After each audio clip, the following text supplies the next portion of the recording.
Why the narcissist must reject intimacy. Narcissists abhor intimacy. Why is that? It is an instinctive and necessary response on our part.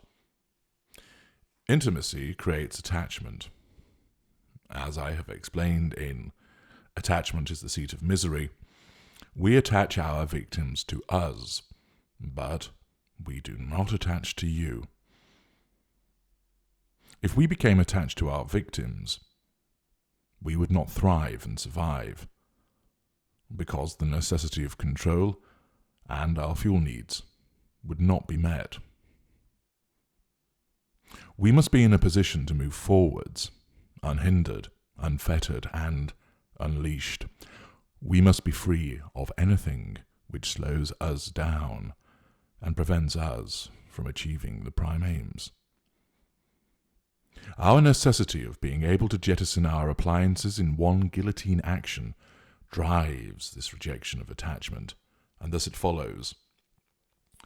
We have to reject intimacy. Intimacy creates bonds. It creates links, bridges, and couplings. And that is all very well when it is done to bind you to us. That is permissible, but it must not and cannot be reciprocated. Take, for example, a failing intimate partner primary source. A spouse, partner, boyfriend, girlfriend, who is no longer providing us with the requisite fuel, threatening control, no longer providing us with the appropriate character traits and residual benefits which are necessary. This person was once idealized. They have been devalued, and there has now been a disengagement trigger. It is paramount that we reject them wholesale. We cannot dally about the task, holding on and keeping them as an IPPS when they are not functioning properly.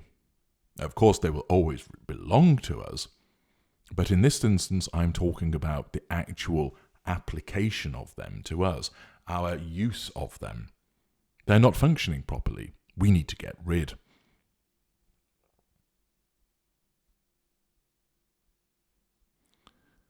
We need to get rid because if we do not, then there'll be too great a threat to our control,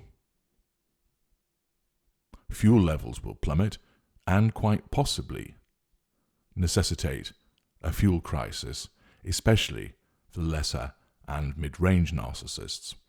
This is less likely for the greater or ultra.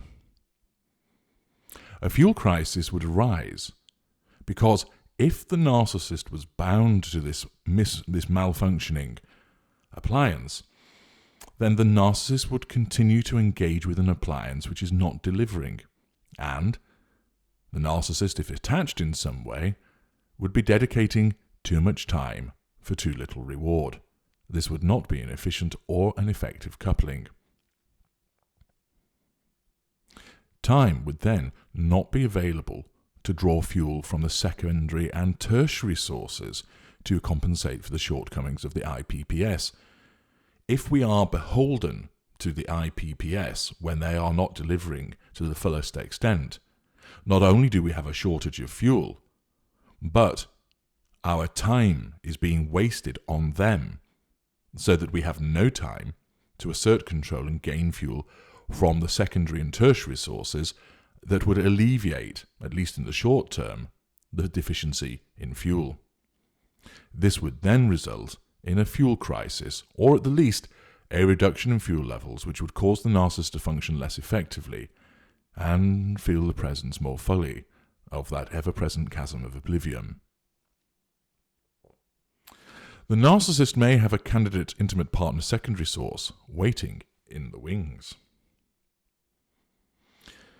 This person is ready to be crowned IPPS, but because the incumbent IPPS remains in situ, this fresh, functioning appliance cannot yet be locked onto us. Therefore, the narcissist would find themselves in a position of still interacting with an underperforming, malfunctioning IPPS without being able to fully draw on the bountiful fuel and other benefits of the IPPS in waiting. This would amount to a terrible state of affairs for the narcissist. This is the scenario that intimacy threatens to generate. If genuine intimacy were allowed, then it would create tendrils that would bind us to you, and thus make it all the harder for us to jettison you at the flick of a switch or a push of a button. By always rejecting intimacy, this threat of attachment is countered. Intimacy, genuine intimacy, can never happen. We are designed to be incapable of it, and that is why there must always be a wholesale rejection of it. Our narcissism means that genuine intimacy never gains a foothold. There is nothing to attach us to you. This means we can get rid of you in an instant. Yet, what then of those narcissists that do exhibit intimacy in the heady days of the seduction, those tender touches burnished with the fiery tinge of the golden period, those hugs, those delicate brushes of skin on skin, the gentle embrace of parted lips upon parted lips? I know many of you will have experienced that, and indeed I have exercised such behaviour myself on many occasions, albeit not so much with regard to those awful hugs. Is that then not going to create intimacy and thus risk attachment, which will prejudice our existence? Not all narcissists will exhibit such intimacy. That is a preliminary point.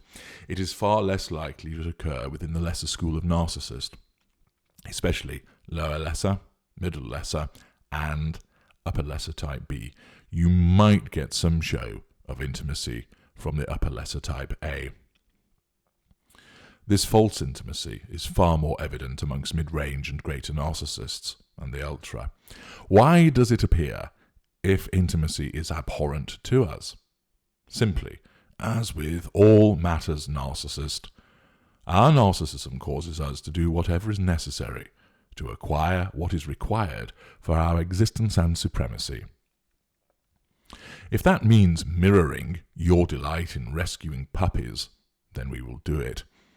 If that means demonstrating an enthusiasm for Asian fusion cuisine, then we will do it. If that means singing along to Celine Dion, then, well, maybe there are some places we will not go. However, if intimacy is a necessary device, and it invariably is, to securing the seduction of a target, then our narcissism drives down and suppresses our innate abhorrence of intimacy for the purposes of the greater gain, namely your seduction and ensnarement. All well and good so far in using intimacy to ensnare. But then where does that leave us with regard to the risk of attachment and the consequential impact upon our needs? Intimacy often appears through seduction. Understand this, however. It is not felt, but it is administered as a consequence of understanding how the victim desires this, how it is so useful at supporting the illusion and enabling us to bring that victim under control.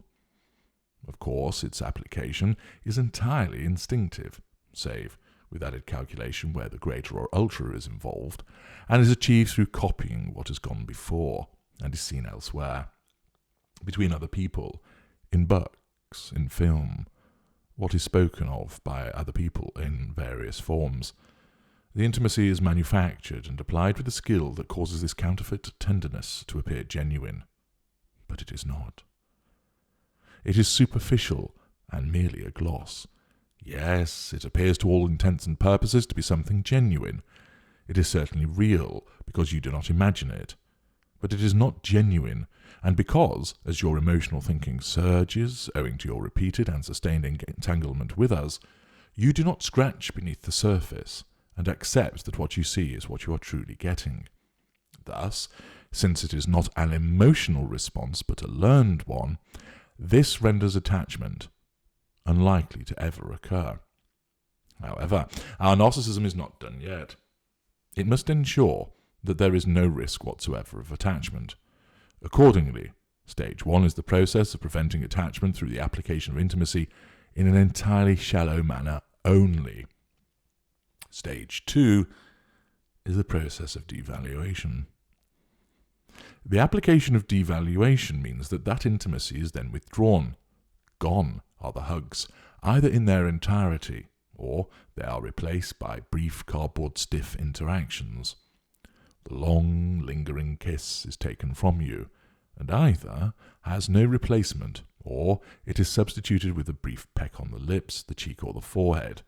Do listen to the 10 rejections of intimacy. No longer will we hold your hand. No longer will we gaze into your eyes. No longer will we allow our fingers to trace the contours of your body, making your skin tingle. The application of devaluation, and with it the removal of the false intimacy, is a further safeguard to ensure that even if there was a slight possibility of intimacy creating attachment, it is totally removed.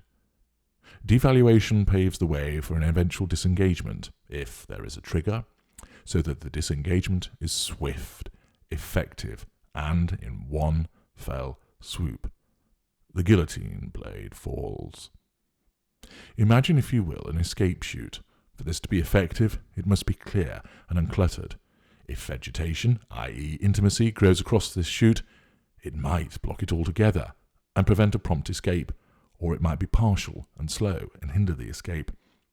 Thus, the false intimacy means that the growth of this vegetation across the chute is minimal, slow, and far less likely. Devaluation is thus the flamethrower, which comes along to burn away any encroaching vegetation, so come the point of escape, namely disengagement, it is totally effective. We drop you instantly. Thus, our narcissism rejects true intimacy and applies false intimacy, and then it removes this false intimacy through devaluation. Accordingly, the rejection of intimacy means that attachment will never happen. Therefore, when our needs dictate that you are to go and that you are to be replaced by another, or that we just let go of you and rely on existing appliances, secondary and tertiary, the disengagement is swift, absolute, and effective. We waste neither time or energy, allowing our resources to be wholly directed towards those prime aims, and especially the acquisition of fuel and the assertion of control. Intimacy is always rejected to facilitate our existence and our continued success.